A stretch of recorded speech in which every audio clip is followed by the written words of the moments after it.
Hello বন্ধুরা, এটি খুশির খবর। তো তোমরা সকলে জেনে গেছো যে কেপি কনস্টেবলের এই মাত্র ভ্যাকান্সি বার হলো এবং আশেপাশে সব জায়গায় ছড়িয়ে গেছে। তোমরা জানো যে কেপি কনস্টেবলের আবার নতুন ভ্যাকান্সি বার হয়েছে।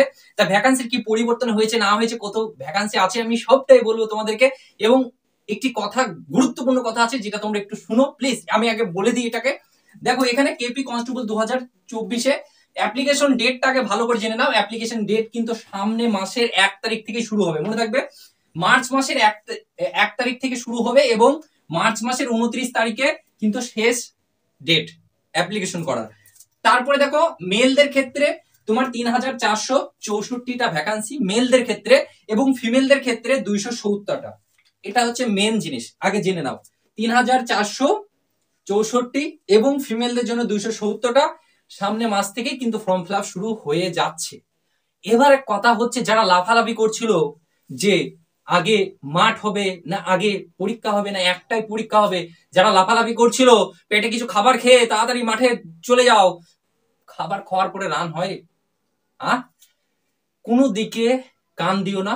আলামিন স্যার বললো না যে ডাইভার্ট করার অনেক লোক থাকবে, এদিক ওদিক না গিয়ে তোমার পড়ার দিকে ফোকাস দাও। তুমি নোটিফিকেশন জানার পরে তুমি পড়াশোনা করতে লাগো। হ্যাঁ, আমি ভিডিও করছি, আমাকে আর ভিডিও দেখতে পাবে না, কথা দিলাম। আমাকে আর বেশি ভিডিও দেখতে পাবে না, যেগুলো না বললেই নয় সেগুলো ছাড়া আমি আর ভিডিও আসবো না। তোমাদেরকে বললাম ডাইভার্ট করে না, এদিক ওদিক যেন না হও তোমরা।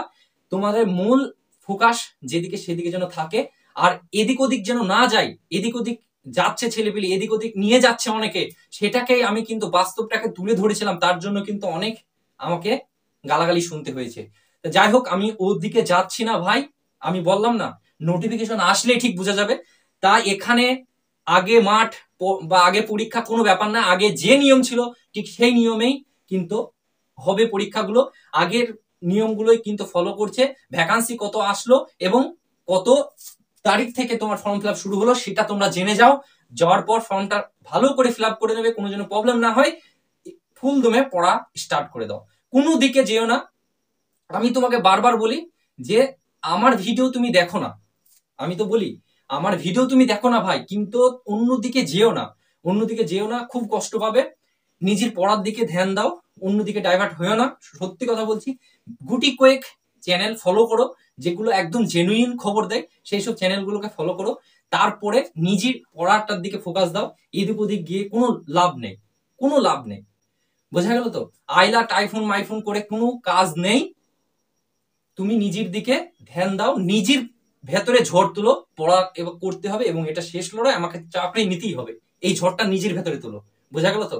আগে মাঠ পরে মাঠ বা আগে পরীক্ষা এসব কোনো ব্যাপার নাই। তোমরা জেনে গেছো সবকিছু। তোমরা এবার লড়াই করতে লাগো, অন্যদিকে না দৌড়ে একটা ভালো কোচিং নাও, একটা ভালো জায়গায় গাইড নাও, যেন যে সেখানে গাইড নিলে যেন তোমার প্রবলেম না হয়, বা তুমি যেন ওই গাইড নিতে গিয়ে তুমি যেন আবার টেনশনে না পড়ো। জেনে শুনি গাইড নেবে, একটা গাইড নিয়ে নিজে চলো। যতই জানি আমরা, তারপরেও নিজেকে গাইড নিতে হবে। এবার কিন্তু নিতেই হবে, আর অন্যদিকে যেও না, বারবার বলছি। চলো, আর বেশি কথা বলছি না, টাটা। ফুল দমে পড়া স্টার্ট। এবার না হয়তো কখনো হবে না।